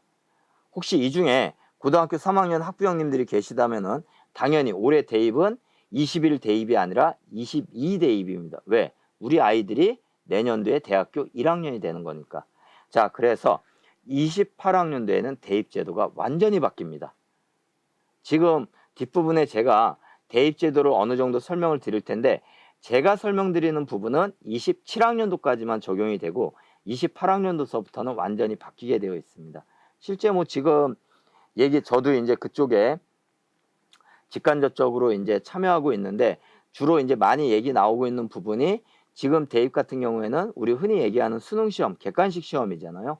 근데 지금 뭐 주관식 정도도 나오고 있는 상황입니다. 이런 부분이 있고요. 그래서 어쨌든 다시 한번 말씀드리지만 이 고교학점제라는 것은 25학년도에 고1서부터 전면 적용이 되는구나 이렇게 이해를 하시는데 그럼에도 불구하고 우리가 지금 이 강의를 들어야 되는 이유는 현재 중학생, 고등학생들 같은 경우에는 고교학점제가 부분적으로 도입이 되기 때문에 여기에 맞춰서 우리도 준비를 해야 된다는 뜻이겠죠. 자, 이러한 고교학점제에 대해서 제가 고교학점제의 어떠한 다양한 모습들을 보여드렸는데 반면에 또 우려되시는 분들도 있어요. 솔직히 이 고교학점제에 대해서 찬성하는 측도 있고 반대하는 측도 있는데 반대하는 측에서는 이제 이런 얘기들을 많이 합니다. 제가 이 자료를 가져온 이유는 딱 하나예요. 제가 어떤 고교학점제를 뭐 반대한다 이런 의미가 아니라 고교학점제에서도 이런 부분들은 조금 우려가 되니까 미리 이런 우려 지점이 있기 때문에 부모님들께서는 이런 부분도 알고 가시면 좋을 것 같아서 가져왔는데 첫 번째는 진로 결정에 대한 부담이 증가한다. 이건 사실입니다. 즉 무슨 얘기냐? 좀 전에 말씀드렸죠. 고교학점제는 우리 아이의 진로와 적성에 따라서 과목을 선택하는 거예요. 그러면 우리 아이의 진로와 적성이 언제 결정이 나야 되느냐? 고1 때는 어느 정도 아웃라인이 나와야 된다는 얘기입니다. 즉 이 부분에 대해서는 현행 중학교 학부형님들이라면 신경을 많이 쓰셔야 돼요. 즉 우리 아이들이 고등학교 1학년쯤 됐으면은 제가 여기서 말씀드리는 진로 결정이라는 부분은 저는 뭐가 될 거 이런 구체적인 결정이 있으면 좋겠지만 그게 없더라도 최소한 우리 예전에 부모님들께서는 아마 그런 얘기 많이 하셨죠. 나는 이과여서 나는 문과여서 지금 고등학생들은 문이과가 없습니다. 이것도 뒤에 말씀드릴 텐데 그래도 이런 정도까지는 그래도 결정이 돼야 된다라는 거예요. 그래야 과목 선택을 할 수 있는 거죠. 예를 들어서 이런 거예요. 저는 그래도 좀 예전에 부모님들 기준으로 이과 쪽이어서 조금 막 공대나 이런 쪽 가고 싶어요. 그럼 이 아이는 고등학교에 들어오면은 수학이나 과학을 많이 선택하는 게 좋겠죠. 이런 부분은 결정을 해주셔야 된다라는 거예요. 그래서 이런 부분들이 조금 부담이 된다라는 우려가 있고요. 그 다음에 뭐 두 번째 얘기는 이제 뭐 과목이나 선택권의 확대라는 얘기가 이제 교사 입장에서는 어려움이 따르겠다라는 그런 부분들이겠죠. 자, 그 다음에 이제 세 번째는 학교와 교사의 교육력 약화를 우려하는 부분, 아마 저런 부분들을 많이 얘기합니다. 우리가 부모님들 생각을 해보시면은 학교에서 얻어지는 교육들 중에 어떤 선생님으로부터 받았던 수업이라든가 이런 부분들도 있지만 실제로 우리 아이들과 담임 그 학급이라는 활동 안에서 여러 가지 아마 유의미한 경험들을 많이 쌓으셨을 거예요. 분명히 고등학교 때. 그런데 고교학점제에서는 좀 전에 말씀드렸죠. 이제는 기존의 그러한 학급이라는 부분이 어느 정도 무너진다라는 뜻이에요. 그러면 이러한 것들이 조금 우려되지 않느냐, 이런 좀 시각도 있고요. 가장 지금 현재 고교학점제에 대해서 가장 우려되는 지점은 이 지점입니다. 대입제도와 충돌하고 있습니다. 이게 제일 안타까운 부분인데요. 고교학점제는 분명히 좀 전에 말씀드렸듯이 평가가 절대평가로 가야 돼요. 그런데 문제는 대입에서는 학생들을 선발해야 되잖아요. 절대평가로 갔을 때에는 선발하기가 되게 어려운 측면이 있게 되죠. 그래서 이 고교학점제에 대해서 어느 정도 이 대입제도와 상충되는 부분도 있습니다. 그러나 아마 이러한 부분들은 제가 봤을 때에는 아직까지 충분히 25학년도까지 시간적 여유가 있기 때문에 해결이 되지 않을까. 그리고 이 대입제도도 현행 대입제도와 충돌이지 미래형, 즉 28학년도의 입시는 이 부분을 어느 정도 충족시킬 걸로 생각이 됩니다. 그래서 이러한 시각이 있다라고 말씀을 드리고요. 자, 제 결론은 길게 좀 말씀을 드렸는데 어쨌든 자, 이 고교학점제는 미래 교육 정책의 킹핀 역할을 할 것이다, 분명히. 자, 킹핀이라는 것은 볼링 치시는 분들은 아실 거예요. 스트라이크 칠 때 당연히 맨 앞에 나와 있는 1번 핀을 건드려야지 스트라이크가 나오겠죠. 바로 이 1번 핀을 킹핀이라고 얘기하는데, 마찬가지로 이 고교학점제의 도입은 저희 고교 현장에 많은 변화를 가져올 것이고 우리 아이들의 교육에도 많은 변화를 가져올 것이다. 자, 여기까지가 가장 기본적으로 제가 이제 설명을 드렸던 고교학점제에 관련된 어떤 25학년도서부터 시행되는 고교학점제의 모습을 그려드렸고요. 자, 그러면 이제 이어서 그러면 당장 지금 고등학교는 부분적으로 도입이 되었다는데 어디가 도입이 되었고 어떤 식으로 이 고교학점제가 적용되고 있는지 이런 부분들을 좀 중점적으로 말씀을 드리겠습니다. 특히 지금 이 고교학점제가 대입과 같이 맞물려 있기 때문에 대입에서도 이 고교학점제의 영향력을 무시할 수 없습니다. 올해 고등학교 3학년 입시서부터는. 그래서 좀 대입과 연결되는 고리들, 이런 부분들을 좀 중점적으로 설명을 드릴 수 있도록 하겠습니다. 자, 제목이 2015 교육과정의 이해로 되어 있는데 좀 전에 기억나시죠? 현행 교육과정은 2015 교육과정이다. 그리고 고교학점제가 전면적으로 시행되는 25학년도서부터는 어떤 교육과정? 2022 교육과정입니다.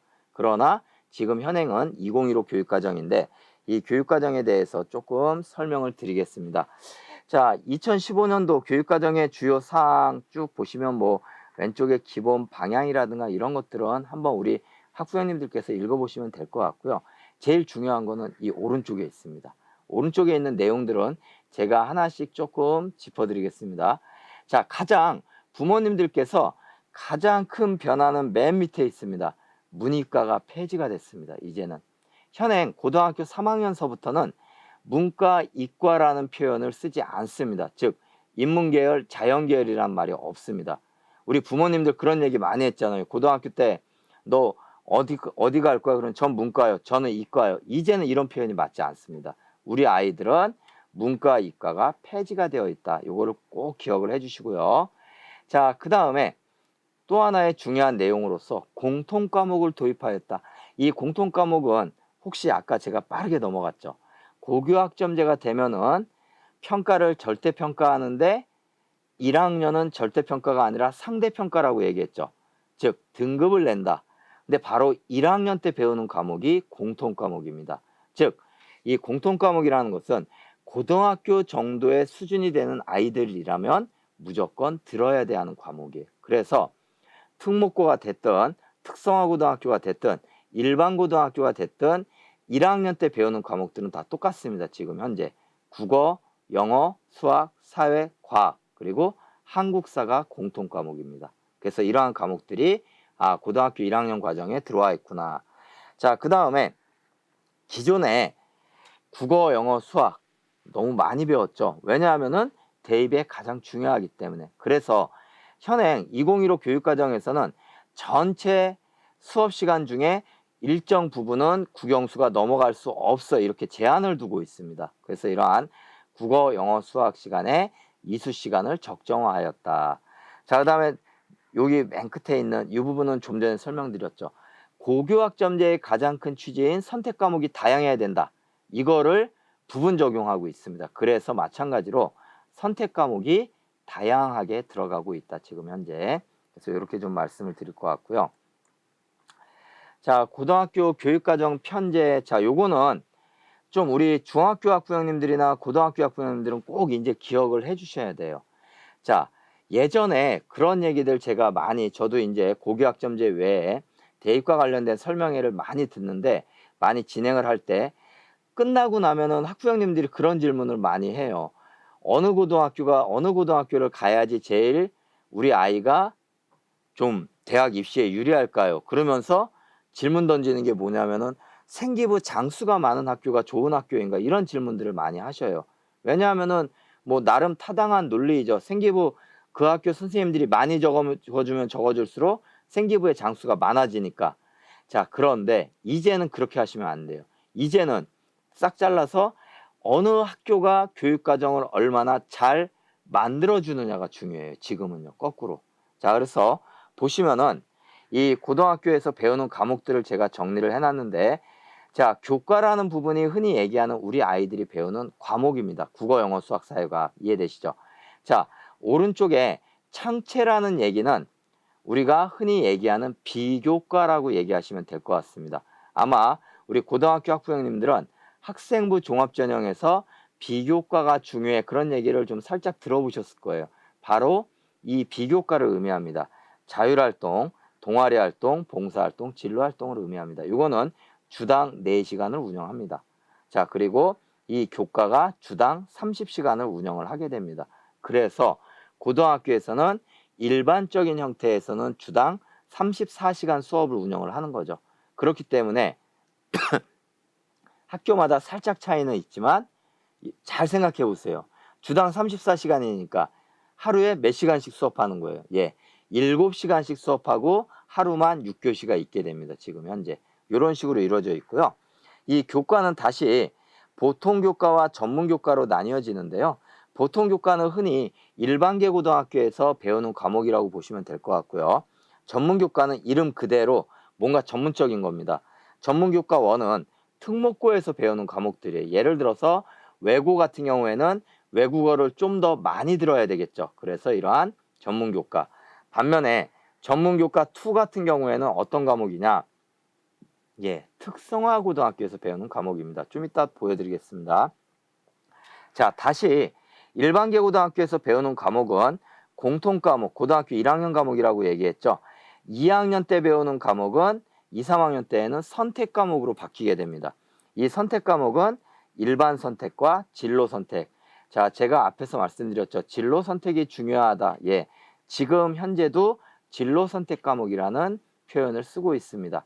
자, 좀 더 보시면은 일반 선택 과목은 이런 거예요. 고등학교 단계에서 그래도 이 정도는 알고 있어야 돼. 아까 말씀드렸잖아요.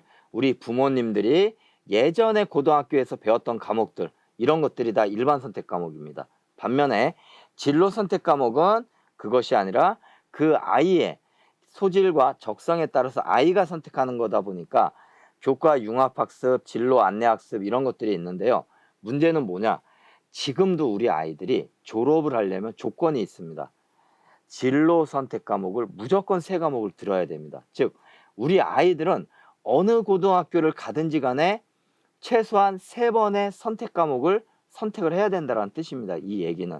그래야지만 졸업이 가능하기 때문에. 그래서 이러한 진로 선택 과목이 있다라고 말씀을 드리고요. 자, 구체적으로 지금 보여드리고 있는 과목들이 현행 고등학교에서 배우고 있는 과목들입니다. 여기 나와 있는 이쪽 우리 화면에서 보시면 왼쪽에 있는 일반 선택 과목들이 주로 어떤 과목들이냐? 뭐 물리, 화학, 음악, 미술 다 친숙한 이름들이죠. 이런 이름들을 가진 과목들이 일반 선택이고요. 오른쪽에 있는 과목들이 지금 2015 교육과정에서 새로 도입된 진로 선택 과목들입니다. 이름들이 좀 살짝 처음 듣는 과목들이 많을 거예요. 아까 예를 들었던 인공지능 수학, 자, 경제 수학도 있습니다. 자, 그 다음에 영어 같은 경우에도 우리는 영미문학 읽기야. 이 영미문학 읽기는 참 재밌는 과목인데 교과서가 없습니다. 그냥 학생과 선생님이 쉽게 얘기하면은 영어 원전을 하나 선택을 하는 거예요. 예를 들어서 나는 셰익스피어의 뭐 우리 흔히 얘기하는 뭐 셰익스피어의 원작을 하나 선택을 하겠다, 고전을. 그럼 그 과목을 가지고 한 학기 동안 수업을 진행을 하는 겁니다. 마찬가지로 국어의 고전 읽기도 마찬가지입니다. 이런 식으로. 자, 이러한 진로 선택 과목으로 이루어져 있고요. 그래서 일반 선택, 진로 선택이 있다. 자, 조금 화면이 좀 흐리실 텐데요. 사진을 가져다 보니까 전문 교과는 제가 좀 전에 말씀드렸던 그런 과목들이죠. 특목고에서 배우는 과목들, 과고에서 배우는 과목들이 과학 계열에 있는 과목들이고요. 외고에서 있는 과목들이 외국어 계열입니다. 그런데 문제까지는 아니고요. 이런 과목들이 지금 현재는 외고나 과고에서만 배우는 건 아니에요. 이 과목들을 일반계 고등학교에서도 열 수 있습니다. 아이들이 원한다라면은. 그래서 아까 제가 말씀드렸죠. 우리 아이들도 다양한 과목을 선택한다, 지금 현재는. 그래서 이런 과목들이 있고요. 전문 교과는 좀 전에 말씀드렸듯이 특성화 고등학교에서 선택하는 과목이다. 자, 선택 과목별 성적 처리 유형 너무나도 중요합니다. 만약에 제가 진로 선생님이 아니라, 저는 원래 이제 일반사회 선생님인데요. 보통 정치와 법을 선택 과목 가르칠 때 이런 표현 많이 썼습니다. 별표 3개의 밑줄 짝, 바로 그 유형입니다. 아주 중요한 부분입니다. 무슨 얘기냐면은 현재 고등학교에 올라갔을 때 성적 처리가 어떻게 되느냐, 과목에 따라 달라요. 어떻게 되느냐, 여기 보시면 공통 과목, 1학년 때 배우는 과목이랑 일반 선택 과목, 자, 잠시만요. 회전을 좀 더 돌릴게요. 자, 여기 나와 있는 이 일반 선택 과목, 얘네들은 뭘로 가느냐? 등급으로 평가가 됩니다. 즉, 몇 점이 중요하냐가 아니라 몇 등을 했느냐가 중요합니다. 1등급서부터 9등급까지 적용이 됩니다. 보통 100명 중에 4등 안에 들면 4%입니다. 4% 안에 들면 1등급이라고 표현을 해줍니다. 반면 100명 중에 97등서부터 100등까지, 여기도 4%죠. 여기가 9등급입니다. 자, 이렇게 등급으로 나오게 되어 있다. 공통 과목이랑 일반 선택 과목은. 반면에 진로 선택 과목은 어떻게 되느냐? 고교학점제와 마찬가지로 절대평가로 들어갑니다. 성취도로 3단계가 평가가 된다. 자, A, B, C로만 나오게 됩니다. 고교학점제 하에서는 A, B, C, D, E에 그 다음에 미수에서 I로 나왔잖아요. 그런데 그게 아니라 지금은 고교학점제가 완벽히 들어와 있지 않기 때문에 진로 선택 과목은 그냥 A, B, C로만 평가가 됩니다. 꼭 기억을 해주시기 바랍니다. 자, 너무나 중요한 내용이에요. 그러면 결론은 이거겠죠. 우리 아이들이 어떤 고등학교에 가가지고서 좀 대학을 잘 가고 싶어. 그러면 어떻게 해야 될까요? 당연히 공통 과목과 일반 선택 과목에서 등급을 잘 받아야 돼요. 이게 핵심입니다. 그리고 진로 선택 과목은 3과목 정도를 듣게 되는데, 진로 선택 과목은 뒤에 또 말씀드리겠지만 내신에, 우리가 흔히 얘기하는 대입에 반영되는 내신에 들어갈 수도 있고 안 들어갈 수도 있어요. 진로 선택 과목은 대학마다 다릅니다. 그러나 이 공통 과목과 일반 선택 과목은 내신에 들어가게 된다. 그래서 이 과목을 잘하는 것이 대입의 첫 번째 방향성이라고 보시면 될 것 같습니다. 자, 여기 쭉 보시면은 고등학교의 단위배당 기준 자, 일반계 고등학교 총 204단위를 배우고요. 204단위를 6학기 동안 나눠서 배우니까 한 학기에 어떻게 되나요? 34단위가 나오는 거죠. 아까 말씀드렸죠. 그래서 일주일에 34시간 수업을 하는 거다, 고등학교는. 그런데 이렇게 204단위 중에 총 창체, 자동봉진이죠. 자율 진로 봉사. 이거를 24시간을 제외하게 되면은 총 180시간이 실제 우리 아이들이 배우는 180단위가 과목입니다. 근데 이 180단위 중에 현재 94단위는 필수 이수단위라고 해서 학교에서 지정을 해놨어요. 너네 이거 무조건 들어야 돼. 애들이 선택하는 게 아니에요. 여기 나와 있는 94단위는. 그럼 나머지 86단위가 바로 학생의 적성과 진로를 고려해서 편성을 합니다. 어떤 식으로 편성을 하느냐 보여드릴게요. 이 86단위가 이렇게 가는 거예요. 자, 지금 저희 학교 거를 가져왔는데 이 편제표를 조금 이제 우리 부모님들 보시는 법을 아셔야 돼요. 이제는. 자, 어떤 식으로 보시면 되냐면요. 우리 아이들이 배우는 과목 이름입니다. 여기 보면 국어 한번 볼까요? 국어 과목이고요. 기준 단위가 이거는 8단위네요. 그러면 이거는 1년에 8단위고 한 학기에 4단위예요. 그러면은 일주일에 4시간 배우면 되는데 봤더니만 1학기에 4단위, 2학기에 4단위 배우는구나. 일주일에 국어를 4시간씩 배우는구나. 이렇게 이해하시면 돼요. 근데 아무것도 없죠. 여기는 모든 아이들이 다 배운다라는 뜻이에요. 이렇게 가면은. 지정을 한 거예요. 학교에서는. 그런데 빨간 테두리 되어 있는 고전문학 감상이랑 현대문학 감상 한번 보세요. 그리고 밑에 뭐라고 나와 있나요? 택 1. 그럼 요거 한번 볼까요? 기준 단위가 5단위인데 실제로는 전문 교과입니다. 이거는. 이 학교에서는 4시간만 운영하네요. 저희 학교는. 언제 운영하느냐? 3학년 2학기에 4시간을 운영한다. 그런데 택 1이라고 되어 있으면 어떤 뜻이냐? 아이들이 선택하는 거예요. 저는 고전문학 듣고 싶어요. 저는 현대문학 듣고 싶어요. 그러면 이 시간에 따라서 아이들이 이동 수업을 하고 있습니다. 지금 현재. 자, 마찬가지로 수학도 마찬가지예요. 수학은 3가지 중에서 하나를 저희는 선택을 하고 있습니다. 기하, 인공지능 수학, 기본 수학. 이거를 2학년 때 아이들이 배워요. 근데 어떻게 하느냐? 아이들이 하나씩 선택을 한다라는 거죠. 그러면은 예를 들어 이런 겁니다. 3반이 있다라고 치면 2학년 1반은 기하, 2학년 2반은 인공지능 수학, 2학년 3반은 기본 수학이에요. 똑같은 시간이에요. 그러면 그 시간에 2학년 1반부터 3반 아이들은 쪼개져서 수업을 들으러 가는 겁니다. 그나마 여기는 되게 선택 과목이 적죠. 실제 제일 많은 데를 보여드리면 여기입니다. 제가 빨간 테두리를 안 썼습니다. 왜냐? 보세요. 친숙한 과목들이죠. 우리 부모님들. 사회 과목하고 과학 과목은 어떻게 되느냐? 아까 말씀드렸죠. 문이과가 이제 없어졌다라 그랬잖아요. 예전에는 문이과가 있었을 때는 문과 학생들은 주로 사회를 듣고 이과 계열의 학생들은 과학을 들었는데 이제는 그렇지 않아요.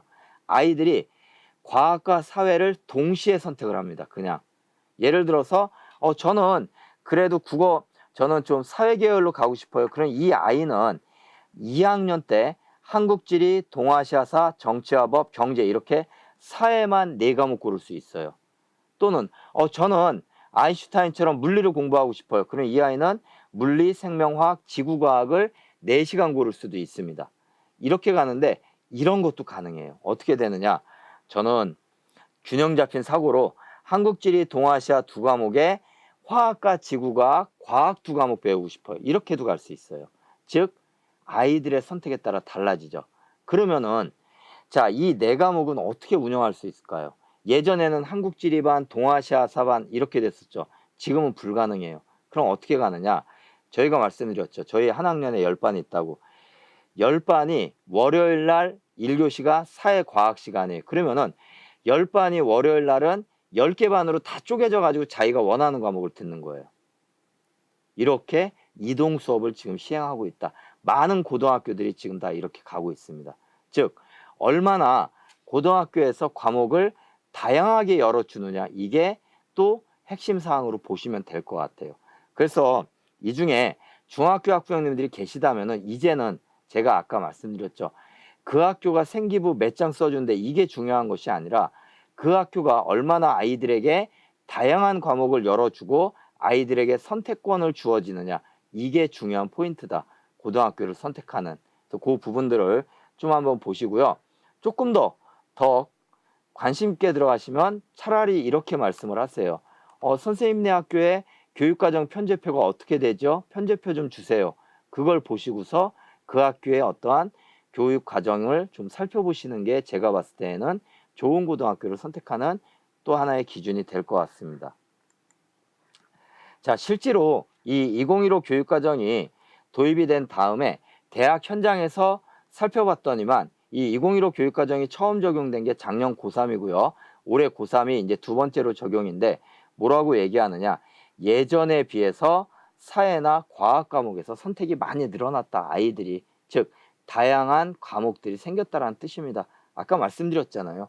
예전에는 지리라는 과목, 한국지리, 세계지리밖에 없었잖아요.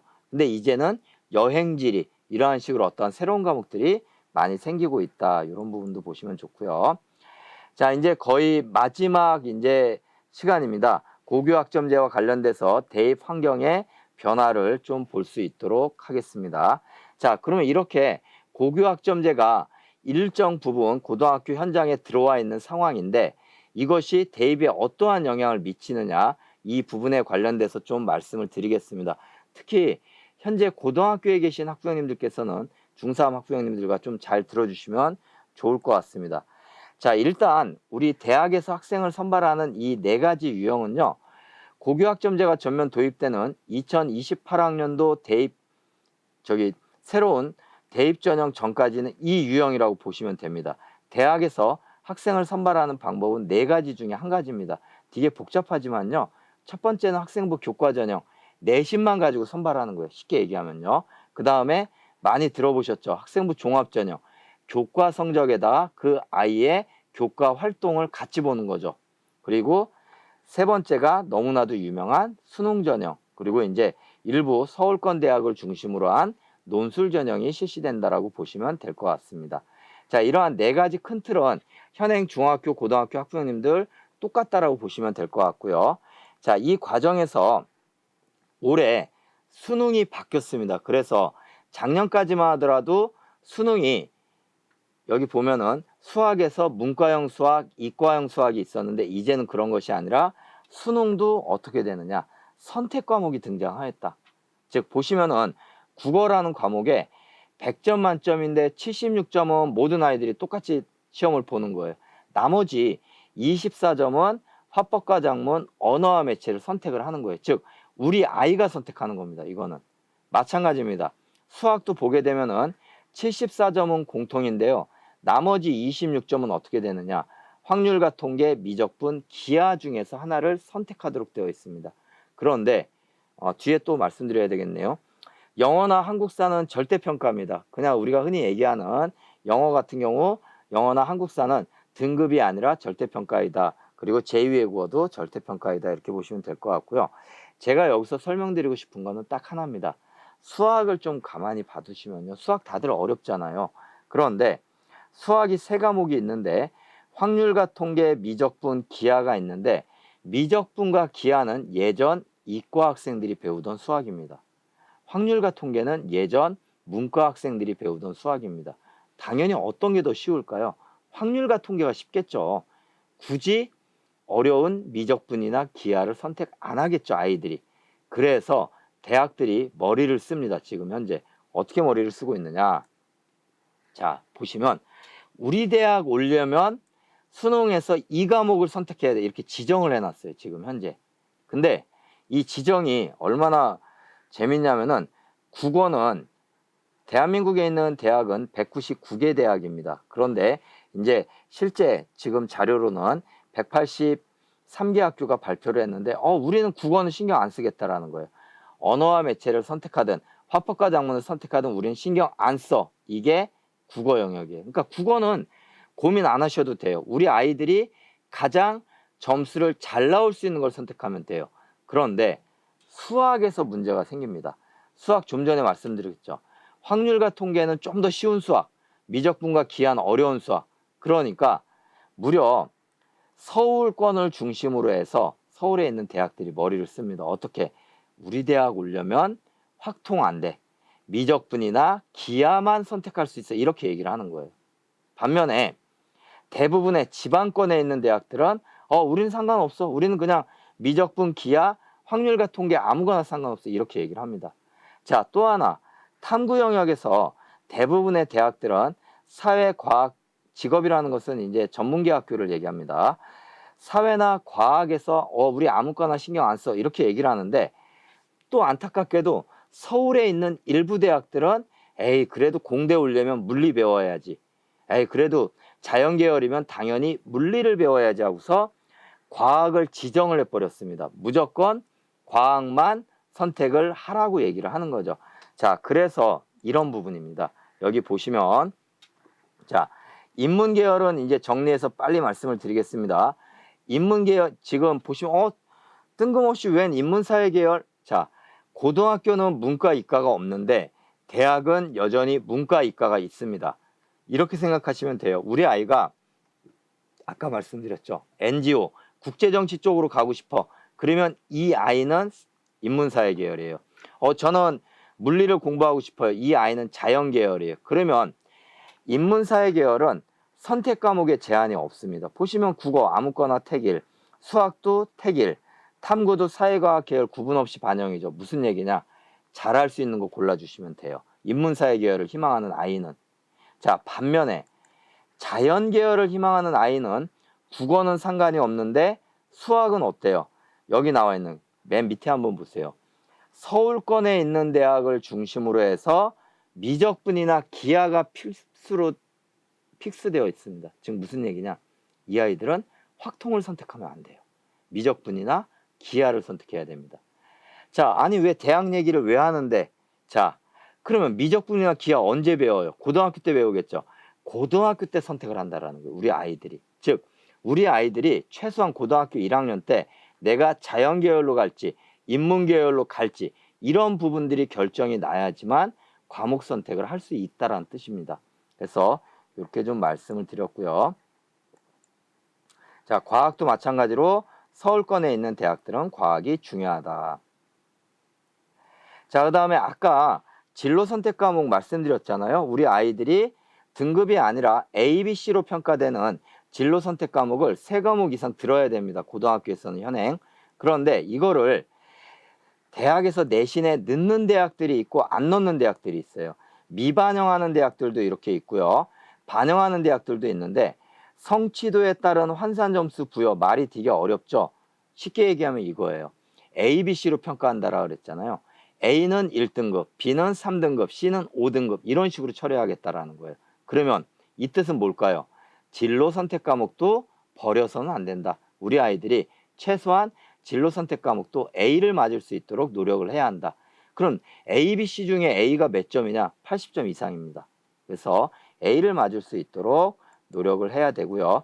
여기 나와 있듯이 잘 나와 있네요. 숙명여대 봤더니 숙명여대는 뭐라고 나와 있나요? A를 1등급, B를 2등급, C를 4등급 반영하겠다는 뜻입니다. 자, 이해되시죠? 자, 그 다음에 또 하나 별표 5개가 또 나왔네요. 중3 학부형님 그리고 고등학교 1학년 학부형님들 꼭 들어주십시오. 뭐냐면은 고등학교가 이렇게 내신이 진로 선택 과목에서 빠지다 보니까 어떤 일이 발생하느냐. 1학년 때는 다 등급이 나와요. 2학년 때는 일부 과목만 등급이 나와요. 3학년 때도 일부 과목만 등급이 나와요. 그러면 거꾸로 얘기하면 어느 학년이 가장 등급이 많이 나와요? 1학년이죠. 이 얘기는 무슨 얘기냐? 1학년이 내신에 제일 많이 들어갑니다.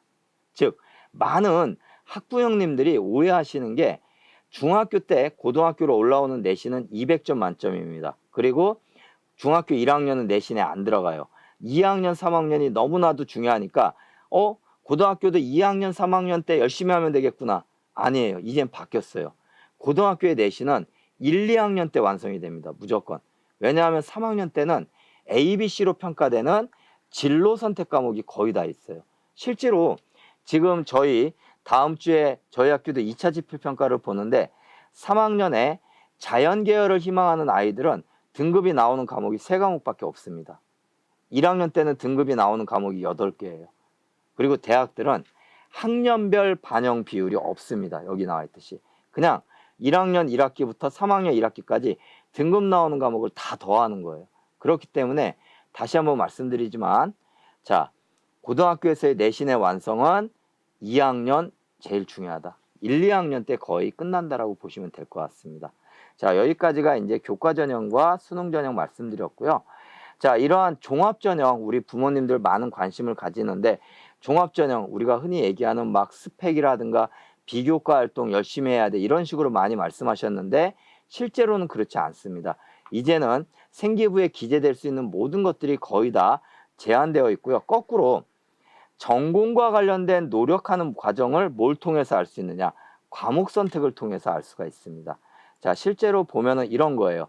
대학들이 이런 책자를 만들어서 고등학교에 보내고 있습니다. 경제학과에 가려면 너네는 수학은 미적분 들어주는 게 좋아. 사회는 경제나 정치화법 들어주는 게 좋아. 이런 식으로 이미 안내를 다 하고 있어요. 그러면 어떤가요? 우리 아이들이 내가 경제학과를 가고자 한다. 그러면 나는 수학은 미적분 들어야 되겠구나. 나는 수학은 경제수학 들어야 되겠구나. 미리 알고서 준비할 수 있다라는 거예요. 이러한 전공 교과목 확인이 학생부 종합전형 준비의 시작이다. 자, 이화여대 거를 제가 하나 가져왔는데 여기 뭐라고 따지나요? 학업 역량에서 고등학교 교육과정에서 지원 전공의 수학 기초가 되는 과목 수강. 네가 어떤 과목을 들었는데 이거를 이제는 대학에서 종합전형에서 보겠다라는 뜻입니다. 마찬가지로 이화여대 여기도 보면은 똑같이 탐구형 이제 죄송합니다. 이거 제가 제목을 잘못 적었네요. 중앙대학교 겁니다. 중앙대학교 것도 봤더니만 여기는 뭐라고 나와 있느냐. 전공계열 활동과 이해 수준 해가지고서 이제는 우리 아이들이 어떤 과목을 들었느냐가 학생부 종합전형에서 너무나도 중요하다. 그렇기 때문에 고등학교 1학년 과정에서 본인이 최소한 인문계열 쪽으로 희망을 할지 자연계열 쪽으로 희망을 할지를 좀 결정을 좀 빨리 해줄 필요가 있다. 이렇게 좀 말씀을 드리겠습니다. 자, 실제로 사정관들은 이런 얘기를 합니다. 뭐라고 얘기하느냐. 진로 선택 과목을 이 학생이 뭘 들었는지 그리고 과목별로 난이도가 있는지를 살펴보겠다. 이런 식으로 이제 안내를 하고 있고요. 자, 그러면 이제 문제는 이런 거죠. 그러면 선생님 저는 러시아 문학과를 갈 건데 저는 러시아와 관련된 언어 활동을 해야 되나요? 그렇진 않아요. 왜? 고등학교이기 때문에 여기 보시면 과의 기준을 계열 접근으로 좀 하십시오. 인문계열, 사회계열. 예를 들어서 러시아 문학과를 가는 아이는 국어 글짓기 같은 이런 활동을 하는 것도 도움이 된다라는 거예요. 왜? 같은 인문계열이기 때문에. 너무 개별적인 과 접근으로 하지 마시고 넓게 계열 중심으로 가시면 좋을 것 같습니다. 자, 그래서 혹시 각 대학의 홈페이지나 시도교육청에 보시면 이렇게 과목 선택 가이드북이라고 해서 책을 안내해 주고 있습니다. 그래서 이런 부분들 좀 봐주시면 좋을 것 같습니다. 자, 그리고 이제 서울대에서는 특히 내년도서부터 어떻게 하느냐. 정시에서도 어떤 과목을 들었느냐에 따라서 점수를 더 주겠다라고 이렇게 얘기를 하고 있습니다. 그래서 화면에 서울대 교과 이수 가산점 뭐 이런 것들도 한번 보시면 될 것 같습니다. 즉 진로 선택을 몇 개 했느냐에 따라 점수를 더 주겠다라는 뜻입니다. 그런 부분들 보시고요. 자, 이제 거의 마무리인데요. 결국은 제가 말씀드리고 싶은 건 이런 것들이에요. 결국은 고등학교가 이제는 고교학점제를 전면 시행하고 있지는 않지만 부분적으로 적용하는데 그 부분적으로 적용하는 게 어떤 부분이냐. 다양한 과목을 선택할 수 있게 한다라는 거예요. 그러면 이러한 다양한 과목을 내가 어떤 과목을 선택하느냐 고민을 하셔야 되겠죠. 진로 진학과 연계를 해야 한다. 내 꿈과 좀 연계해서 과목 선택이 이루어지면 좋고요. 지금 요거는 보시면은 그러면 과목 선택 언제 하는데요? 예, 1학기 때 합니다. 우리 고등학교 학부형님들 지금 과목 선택이 이루어지고 있으니까 우리 아이가 내년도에 배울 과목은 항상 그의 1학기 때 시행을 하게 됩니다. 왜냐하면 교원 수요랑 관련되어 있기 때문에 갑자기 우리 아이들이 사회를 많이 배우겠다 이러면 사회 선생님 늘어나야 되잖아요. 그래서 지금 하고 있는 거예요. 내년 배울 거를. 반드시 오늘 강의를 들으신 다음에 우리 고등학교 학부모님들은 우리 아이들과 한번 얘기를 해보세요. 너 내년에 과목 어떤 거 배우고 있니? 어떤 거 선택할래? 이런 것들 좀 한번 관심 있게 봐주시면 좋을 것 같습니다. 자, 그리고 마지막으로 소인수 과목이라고 해서 단위 학교에서 개설하기 어려울 경우에는 공동교육과정이라고 말씀드렸죠. 이게 바로 교육과정 클러스터입니다. 그리고 때로는 우리 아이들을 방과 후에 남아서 12명밖에 안 되지만 일반 학교들이 이걸 열어주고 있습니다. 방과 후에. 이런 것들을 좀 적극적으로 들어주면은 우리 아이들 진로에 도움이 되고요. 제가 서두에 말씀드렸듯이 현재 경기도교육청에서는 일선 고등학교에서 다 못 열어주고 있습니다. 과목들을. 그렇기 때문에 온라인 클러스터라고 해가지고서 학생들의 수강 신청을 받아서 이 수업을 진행하는데 정규 수업입니다. 그리고 성적 처리는 절대평가로 되니까 우리 아이들이 혹시 자기네 학교에서 이 과목이 열리지 않고 있다. 뭐 예를 들어서 나는 생명과학 실험을 하고 싶은데 우리 학교는 생명과학 실험이 없어요. 그러면 온라인 클러스터를 통해서 들으면은 우리 아이들 아까 대학 진학할 때 도움이 될 것 같습니다. 그리고 이 온라인 클러스터는 언제 할 수 있느냐? 고등학교 2학년 과정에서만 선택이 가능합니다. 그래서 마찬가지로 이것도 현재 고등학교 1학년 학생들을 대상으로 수요 조사를 할 거예요. 그래서 1학년 학부형님들 들어주시면 좋을 것 같습니다. 자, 제가 늘 강의를 할 때 맨 마무리하는 글입니다. 우리가 흔히 얘기하기에 보통 사람들 보고 집을 그리라고 하면 저도 마찬가지지만 지붕을 그린다라고 합니다. 그러나 실제 집을 짓는 목수님들은 지붕을 그리는 것이 아니라 이 전문가님들은 기둥부터 세운다라고 합니다. 아마 오늘 이 고교학점제에 대한 강의 제 자체가 이 기둥을 세우는 한 가지 첫 번째 기초라고 생각을 합니다. 좀 길게 아마 최대한 짧게 해주고 싶었으나 좀 전달해 드릴 내용이 많았었는데 아무튼 모쪼록 오늘 강의가 우리 하남 지역 학부형님들에게 도움이 되었기를 좀 기원 드리겠습니다. 예, 이상 제 강의를 마칠 수 있도록 하겠습니다. 예. 질문이 4가지 들어왔는데 예. 뒷면에 있습니다. 예. 자, 아마 제 강의 질문을 이제 좀 말씀을 드렸는데 자, 한번 저기 질문 들어온 것들 한번 보겠습니다. 먼저 자, 수강 신청 인원이 많은 과목은 못 들을 수도 있을까요? 예. 수강 신청이 많은 경우는 쉽게 얘기하면은 들을 수는 있습니다. 근데 예를 들어서 애매하게 많을 경우에는 못 들을 수도 있습니다. 근데 문제는 그렇다고 해서 이것을 어떤 기준을 가지고 자른다라는 표현이 좀 애매하지만은 못 듣게 할 수는 없기 때문에 대부분의 학생들이 다 듣는다라고 보시면 될 것 같습니다. 자, 그 다음에 여기 또 봤더니만 아이 진로에 맞춰서 선택한 과목이 현재 다니는 학교에 개설되어 있지 않은 경우 관내 학교에도 없고 근처 타시도 학교에도 있는 경우는 수업을 받을 수 없나요? 좀 전에 말씀드렸죠. 온라인 클러스터를 이용하시면 되고요. 그 다음에 그 학교에서 인근 학교와 연계한 또 공동교육과정이 있습니다. 그래서 이러한 부분들을 좀 들어주시면은 우리 아이들이 도움이 될 것 같습니다. 자, 그리고 자, 지금 현재 중1은 2025년이면 고2인데 지금 중1, 2학생은 신경 안 써도 되나요? 예, 제 강의 들으셨죠? 부분적으로 도입이 되기 때문에 과목 선택만큼은 신경을 쓰셔야 됩니다. 그래서 전면적인 도입은 아니지만은 그래도 어느 날 갑자기 고교학점제로 넘어가는 것이 아니라 점진적으로 넘어가는 과정에 있기 때문에 가급적이면 우리 아이들이 어떤 과목을 선택할 건지 이런 부분들에 대해서는 좀 더 고민을 해 주시면 좋을 것 같습니다. 자, 그 다음에 4번 같은 내용이네요. 학생 수가 적은 소규모 고등학교는 예, 맞습니다. 이 고교학점제 하에서 진짜 조금 어려운 요건입니다. 즉 아이들의 다양한 과목을 열어주기 위해서는 어쩔 수 없이 일정 규모의 학교가 조금 더 유리한 측면도 있지만 소규모 학교들 같은 경우에는 지금 현재 교육청에서 어떠한 제도를 운영하고 있냐면은 순회교사 제도를 많이 활용하고 있습니다. 실제 저희 연천 지역에는 저희 학교는 30학급이지만 옆에 있는 고등학교는 한 학년에 2반밖에 없습니다. 물리 선생님이 없어요. 그러면 이 학교는 물리 1을 희망하는 아이들은 못 듣느냐? 온라인 클래스도 있고요. 교육청에 물리 1 선생님이 순회교사로 파견이 나와 있습니다. 그래서 이분들이 이 학교에 일주일에 2번 들어가서 물리 수업을 진행을 하고 있습니다. 그래서 소규모 학교에서도 어느 정도 다양한 과목을 열기 위해서 노력하고 있다. 이렇게 좀 보시면 될 것 같습니다. 예, 더 다른 질문들은 더 없는 것 같습니다. 그리고 마지막으로 하나 고1은 대입은 해당 사항이 없으니 크게 신경 쓰지 않는 예, 고교학점제의 전형은 2028학년도는 전면적으로 바뀌는 거고 그 전년도까지는 오늘 제가 설명드린 부분으로 대학 입시가 이루어진다 이렇게 보시면 될 것 같습니다. 네, 지금까지 고교학점제에 대해서 자세히 설명해 주신 문희태 선생님께 감사드립니다. 예, 수고하셨습니다.